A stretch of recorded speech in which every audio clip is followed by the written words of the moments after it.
So I firmly believe the most interesting panels are the ones where the panelists speak extremely briefly, and then we spend most of the time discussing with the audience. So I guess my opening statement would be I kind of fell into the whole MOOC thing by accident. We had a class at Berkeley that became popular just at the time that MOOCs were starting, so we had an invitation from what was not yet Coursera to adapt it to a MOOC, and we just did it because we thought we would learn something as instructors. And since then, I've obviously gotten much more involved in it.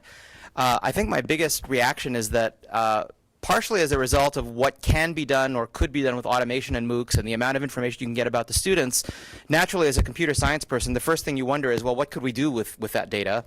And you start looking at the literature on what people have done with the data so far, and that takes you to the literature on what people who have studied education before it was online, how did they collect data and what kinds of things did they find?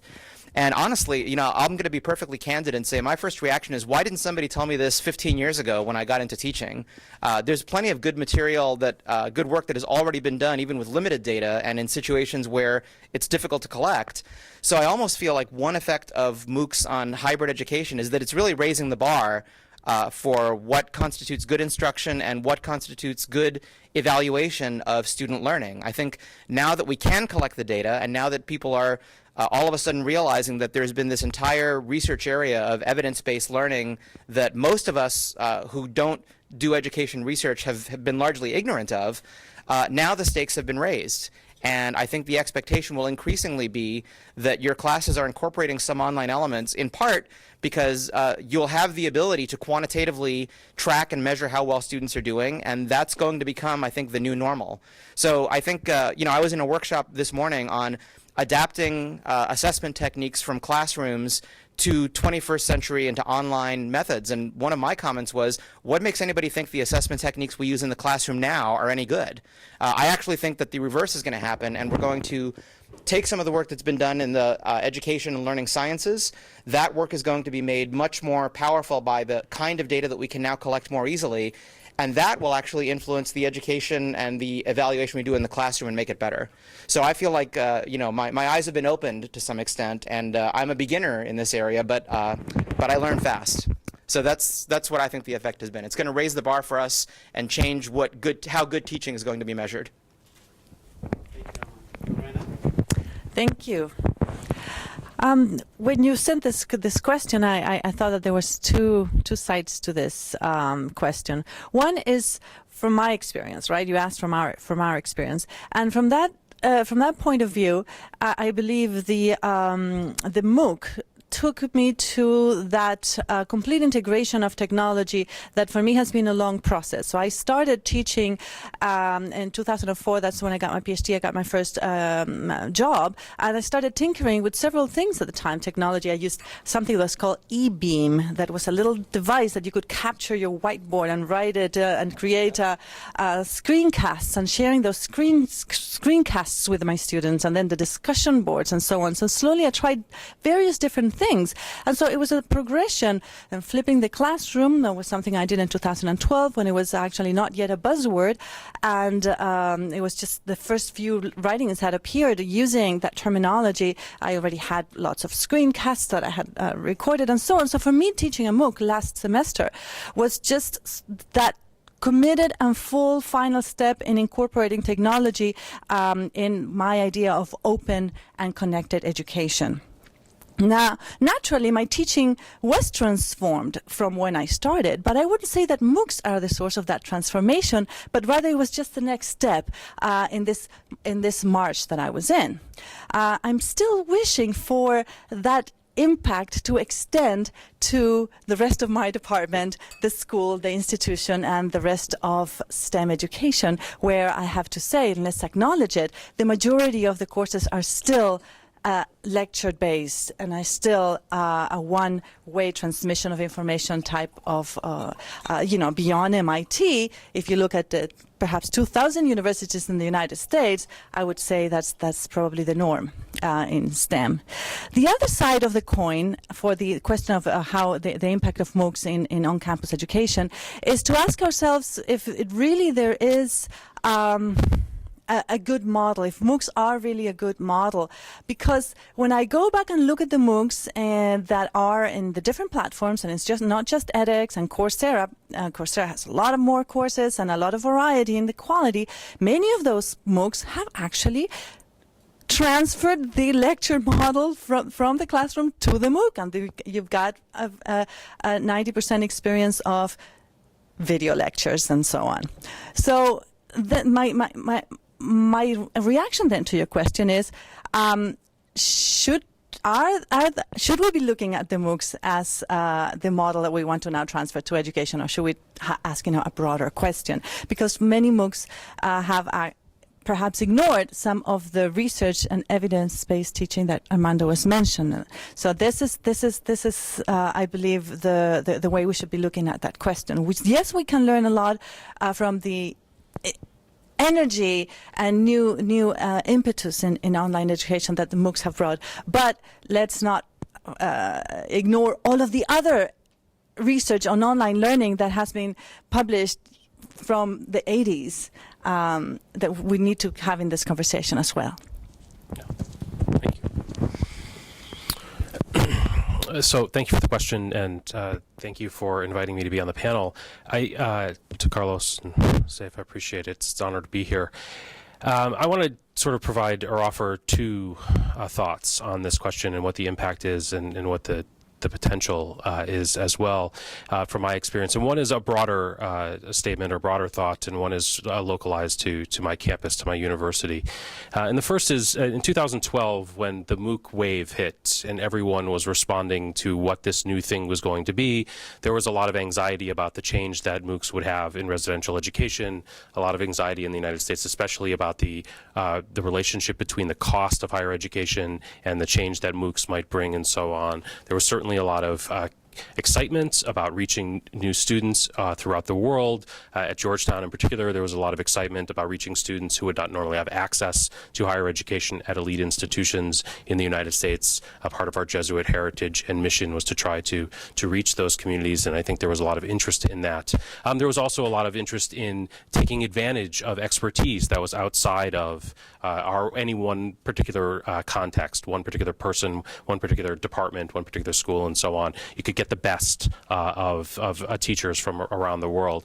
And that, over the past 3 years, has ultimately kind of started to plateau a little bit, and we have, various kinds of versions of a resistance to where MOOCs will take us. And I think if you look at some of the headlines over the past year, you realize that for many people who are not involved in this work on a day-to-day basis, the MOOC era is already over, even as we're just starting to talk about it. But one of the things I think is really important and really valuable about these past 3 years and what happened in 2012 relates to what Armando Lorena just said, and that is there has been a turn to teaching.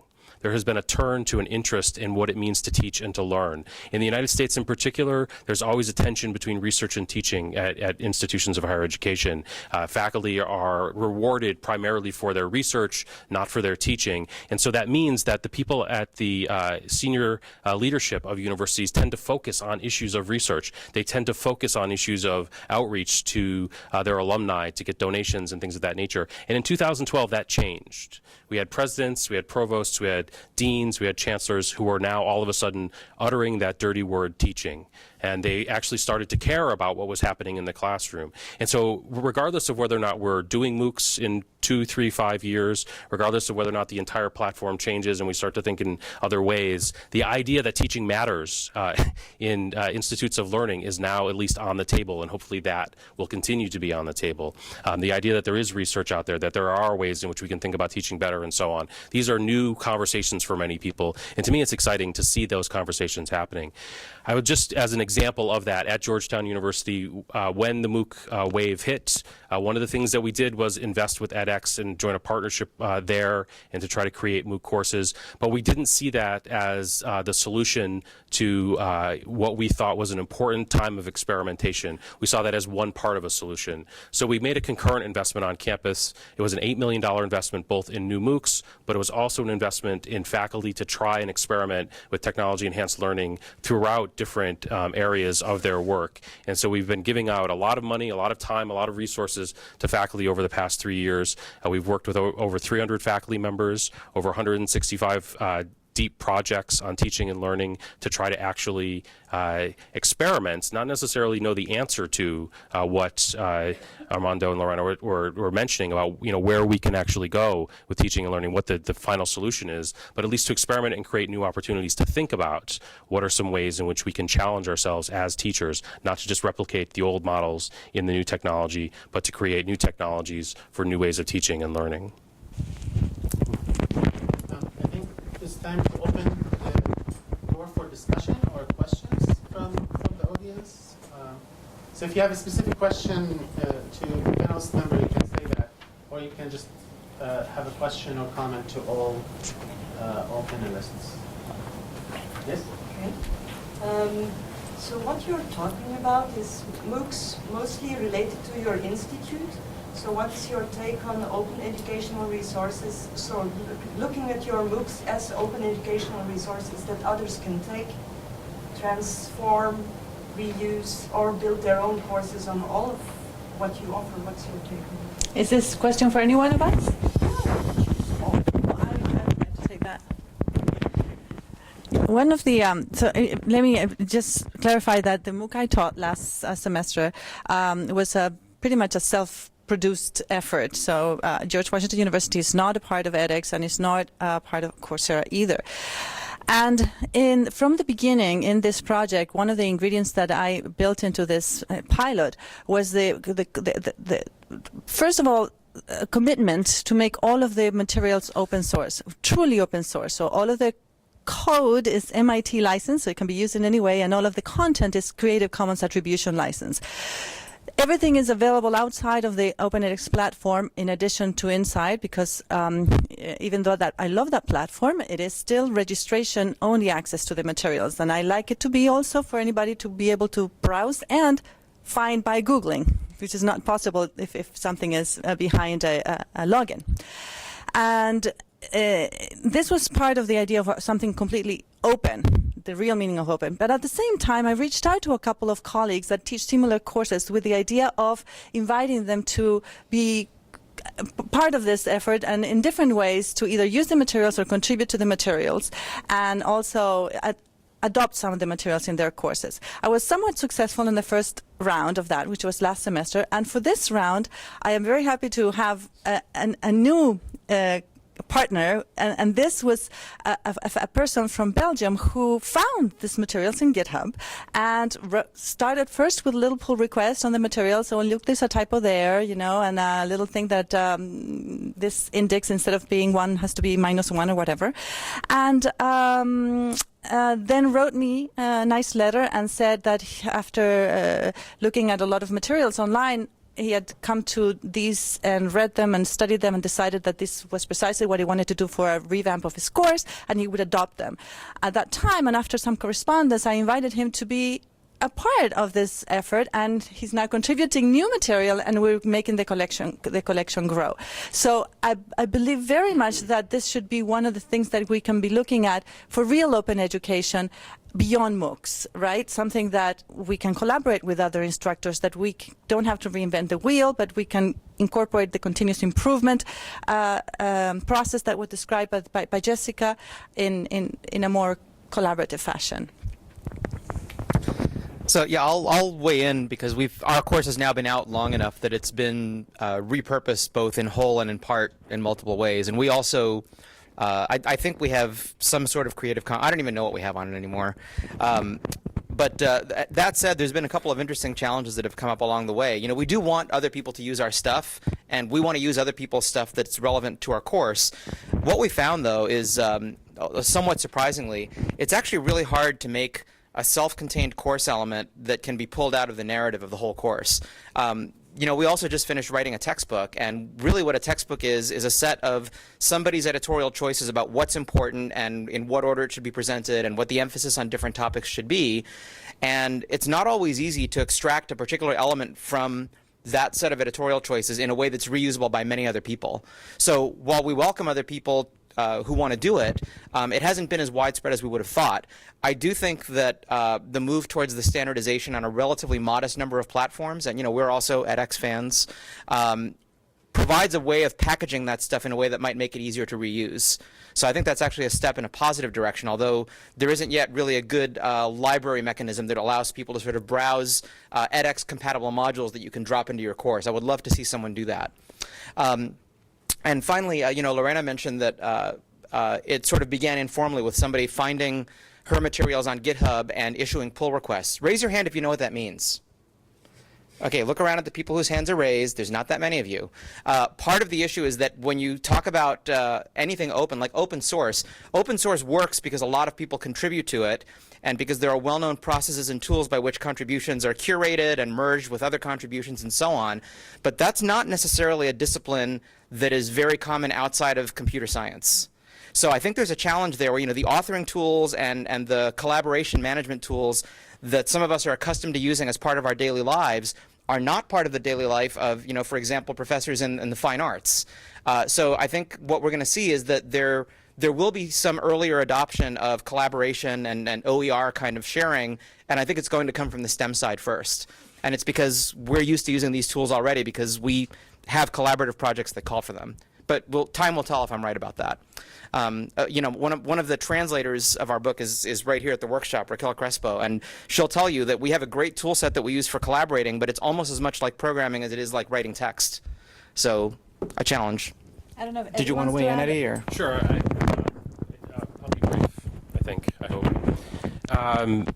I would actually, I really would want to reinforce Armando's point. I think pulling materials outside of a narrative, of course, are very, very difficult things to do, and for the most part, we don't define our work in that way. And as a faculty member, I'm quite comfortable with picking an article or a text and bringing that into my class. It gets a lot harder to start to chunk and deal with digital materials in some ways.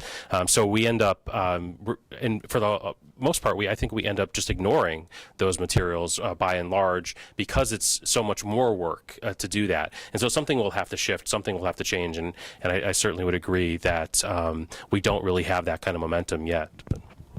So do we have a comment on that? Yeah, I the audience. think that the challenge is that it's really if I would develop a new curriculum, I would rather be bored to make a new introduction to statistics if we can actually.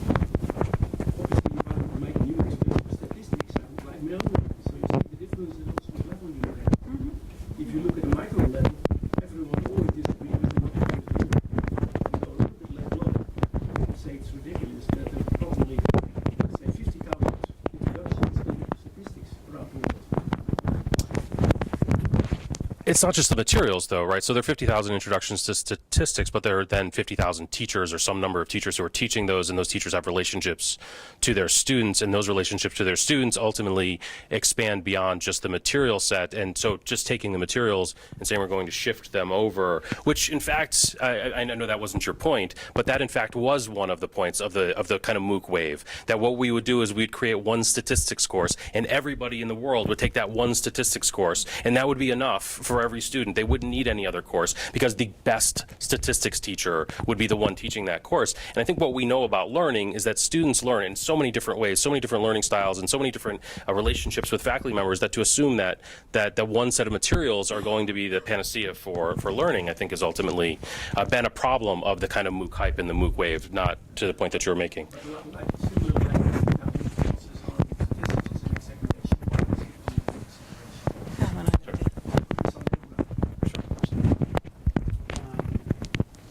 Well, I have a comment related to this idea of standardization and things like that regarding to the reuse of resources in MOOCs and so on.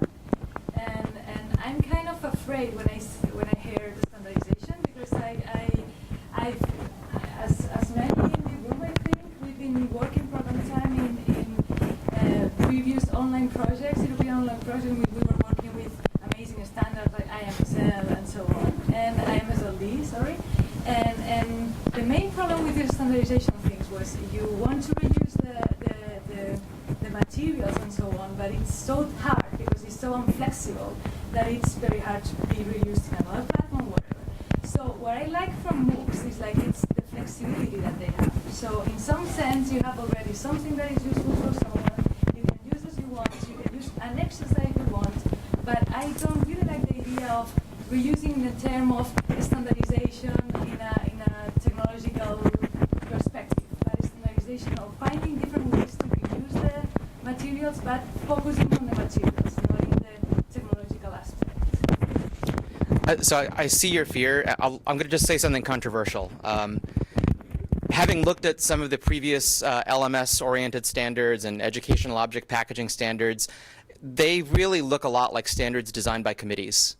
And I have yet to see a standard designed by committee. The only standard designed by committee that is successful is GSM, and that's because it had to be successful, the mobile phone standard.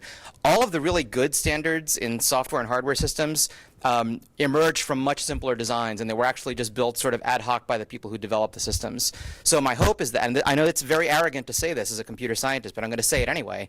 I think the fact that the current generation of tools was not designed by committee, did not have any education experts on board, worrying about the 37 dimensions that had to be captured if you were going to represent a problem in XML. This is just people who just built some stuff, and it had to work. And the standards will eventually emerge from that. And I think those standards will actually be the kind that you don't have to be afraid of. I think they will actually help interoperation somewhat. So I'm not wedded to standards. There are so many to choose from. They're great, right? But I do think that there is actually hope that packaging will improve and interoperability for moving across different systems. I think that might actually happen in the next few years. I'm actually pretty optimistic. But I understand why you're nervous about it. And moving along the conversation to a previous comment, I also want to throw in an idea, perhaps, that increases flexibility, and that is the unpackaging of the idea of course into smaller elements that can build a collection.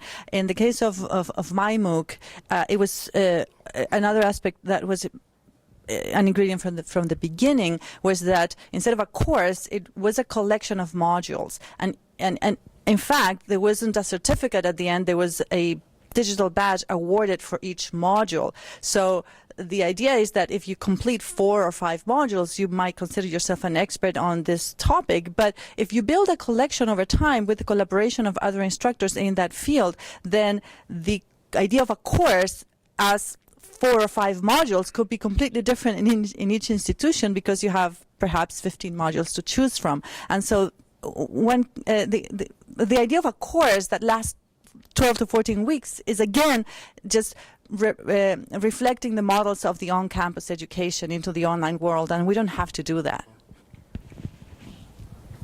Carlos? Yeah, what is your killer hybrid education pedagogy the world should know about? The killer what? The killer hybrid education experience that the world should know about it, and what are the distinguishing factors? Are you asking about a killer app or a killer approach? Your question presupposes that we have one.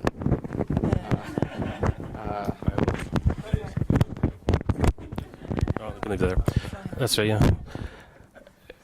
Well, I would say the killer hybrid experience always, in my mind, comes back to the faculty member and the faculty member's relationship to the students. So I think the technologies, I think there are all sorts of things that we're able to do and we are doing, and that's some really interesting things that happen with technology.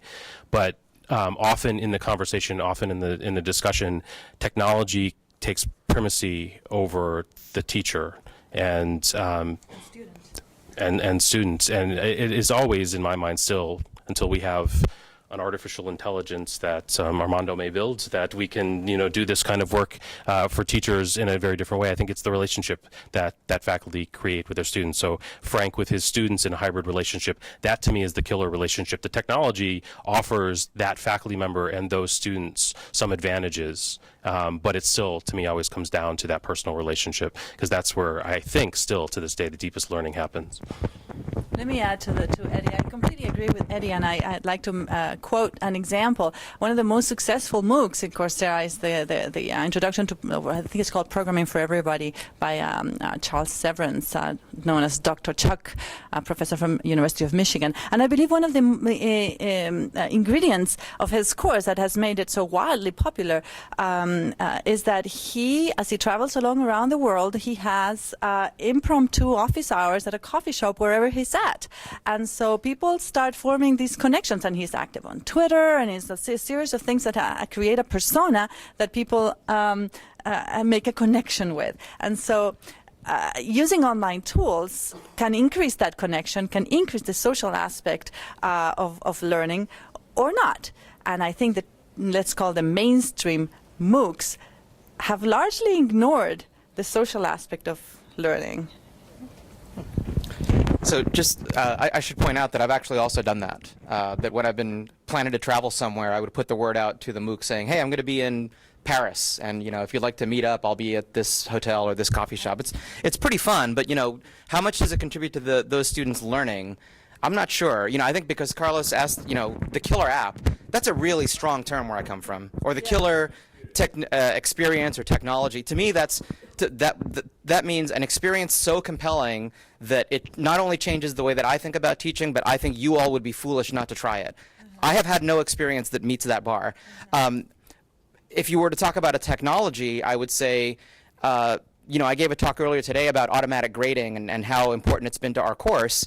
I've become a huge fan of it just because it's freed up more of my time and my TA's time to work with students on projects that cannot be automatically graded. So, the idea that now there's some parts of a course that scale well and some parts that scale poorly, and you have to provision them differently and design assignments differently for them, that has changed the way I think about teaching. But, I'm not going to go out and say that unless you also divide your course that way that you're missing something. I think the jury may still be out. I think this is still early stages. So sorry to be the negative person, but killer is, that's a strong word, killer. But, whatever, connecting to what Eddie said and the story of having office hours where you travel and so on, I think that those are just examples of creating connections, right? And any tool that facilitates connections. Sure, it's a good thing. Is going to be. Does it change the practice? Well, Not but clear. that's a particular kind of connection, right? So social events that you might have in a hotel is different than someone sitting down and saying, "What's the problem? That you're having right now as a learner, and how can I help?" In whatever way someone will say that. Sorry, right? That is a moment of engagement around learning. That's a moment of engagement that I don't think we were able to replicate yet with a particular technology. So I would agree with you. I don't think there's anything killer in that sense. But even in the example that you gave about automatic grading, the value was what it freed up for you to then relate and connect to your students, right? So to me, the killer is always that part of the equation, not the technology. Though the technology becomes really useful, right, in certain circumstances when you try to create efficiencies, you try to create scale, you're trying to do things beyond the Socrates, to student model, right? Once you grow, you have to have efficiencies, and so there are certain things that will help with those efficiencies. But in the end, I personally still think it's that faculty member or that. Teacher. There's a lot of great things that are happening and provocative experiences. It's just, for me, killer is once you do it, you think, how could we not have been doing this before, right? And so far, there's nothing that's really risen to that level. Ask me again next year, though.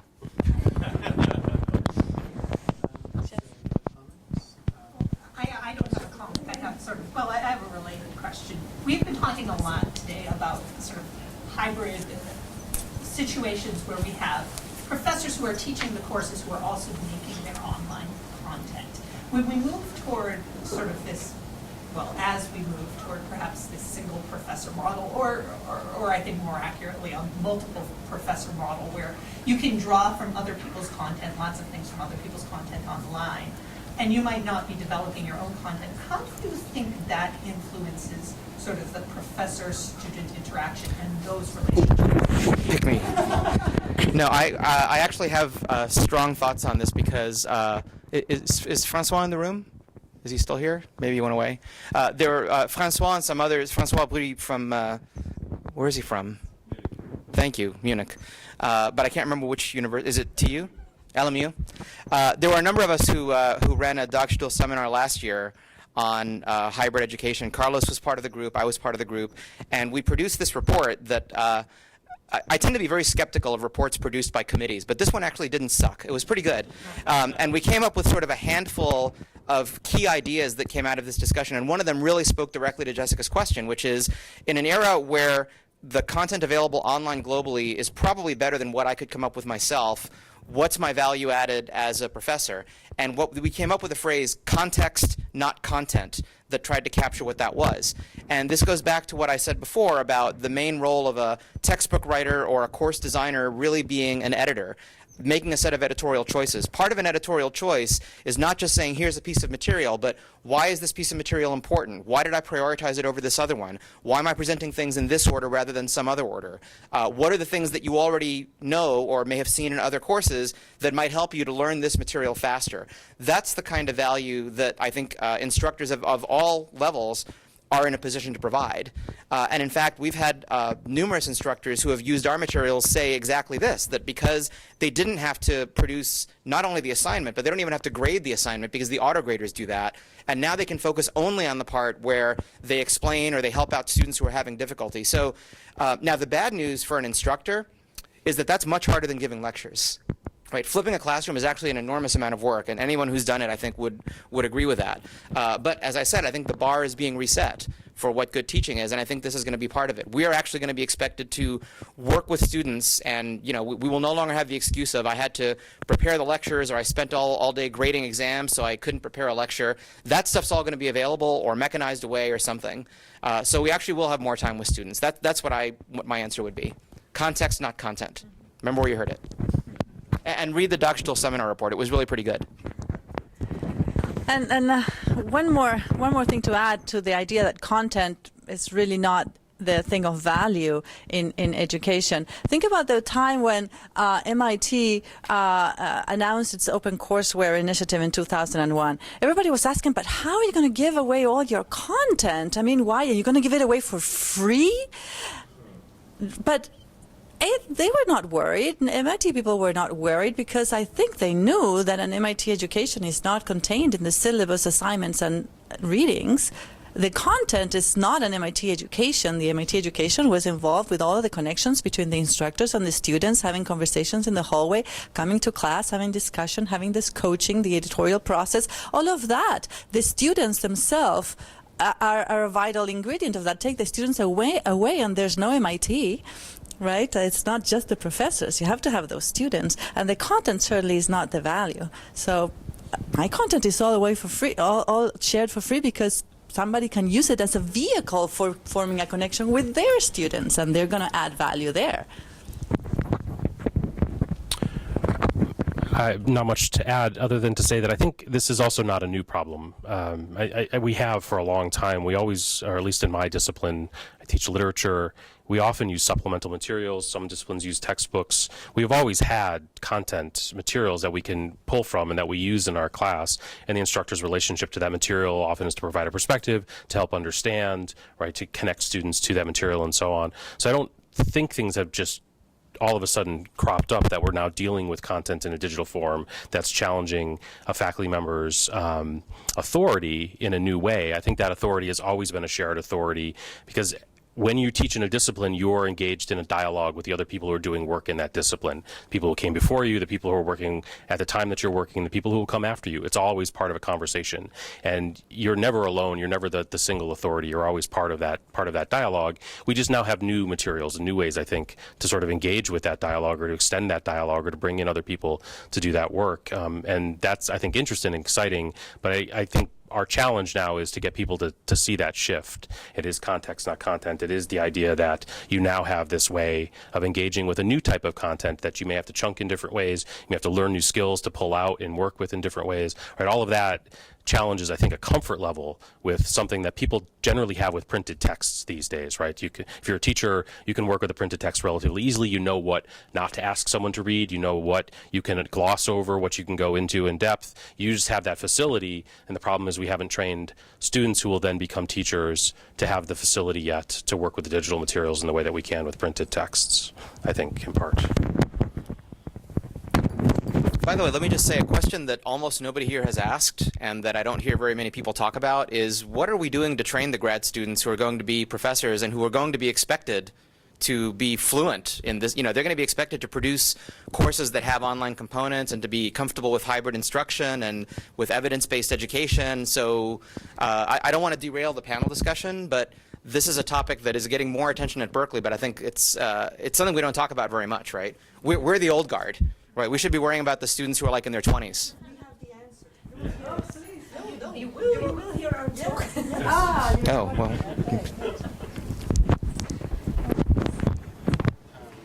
So I guess we started 10 minutes late, so I guess we'll just try to have a few more minutes and break into a coffee break. But I guess a lot of the question is how do you think we should, what should we do to get more adoption by teachers and by students? How do you get them to use some of these hybrid pedagogies? How do we get them to buy in the way that they should use it? I don't think, well, for students, it's not a problem, right? Students are naturally using this stuff. As far as how do you get more faculty to adopt it, like I said, I think there is going to be, I think the faculty who do adopt it and who are able to show some quantitative improvement by applying actual science to their learning, you know, like what Dave Pritchard's group has been doing, that is going to become, I think, part of the new baseline. And those who are resistant are going to either have to get pulled along or, you know, slowly cruise toward emeritus status and hope nobody really notices. But I do think that the next generation of faculty, this is going to be an issue for them. They're going to be held to a different standard than we are, which is one reason that I'm concerned about seeing that they're well prepared. But I think people are going to be pulled along by the early adopters. Sort of related to that, it's not just that the early adopters will pull people along or other people will be pushed out. At least in the United States, there's a continued, again, I mentioned this earlier, pressure on the merit structure, the promotion and tenure process that focuses primarily on research, so it doesn't often encourage faculty to take the time to think about doing this kind of work. And I'm not as familiar with other contexts and other districts where, so I don't know if this is universal, but it's definitely a problem in the United States. So without that change there in the promotion and tenure structure, so that faculty can start to see this time being valued toward their career growth and their progression, it's harder to see this happening except by just this kind of slow wave of new people taking over, and that's just a time thing, not really an intentional thing. Especially true for junior faculty, yeah, who are advised to focus on tenure, whatever that is. That's a tough one. That's a tough one. I mean, how do we change the reward system so that this can be? You have a suggestion, Dave? Yeah, I just want to make a comment, and that is that about physics is actually ahead of this in some ways. But about 10 years ago, there were maybe 4 or 5 major physics education research groups, discipline-based education research groups in the U.S. And at that time, they did a survey, and they had 55 assistant professors who responded to it. 5 groups and 55 assistant professors. Okay, so but those, not that many places are in the top 15 or 20 in terms of the U.S. News and World Report ranking.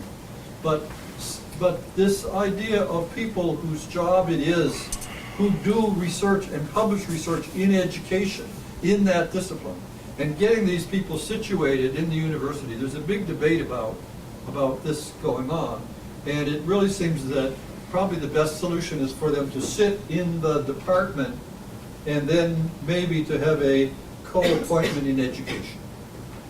But we all have to lobby our computer science or our physics departments to actually tolerate, I mean, my department tolerates me pretty well, but to actually get some younger people to come in, waste a tenure slot on somebody like me. Yeah, there's actually about to be a CRA white paper arguing for exactly what you just explained. And I think if U.S. News and World Report would rate physics departments, not only in plasma physics, atomic physics, high energy physics, but also in physics education research, I think that might be a real key to changing that culture. But let's not make magazines dictate how we change our culture. But what is culture at the end of the day? I mean, it's like the best metaphor that I have of culture is what's the word for a lot of fish fishing? A lot of fish when they fish together in English. A school of fish, right? They're all. Yes, yes, indeed. Now you see that's a perfect metaphor. They're all just moving together by watching a couple guys next to them, right? I mean, we make our culture just by watching the people next to each other. And I guess a few have to be loud enough, but then others have to follow as well. And we're just, changing culture is hard because how do you propagate a behavior across a whole community? But we have to admit that it's a culture. It's something that's a human social phenomenon that we have to nudge towards change. So with that, I think we should conclude this and thank our panelists. I had a great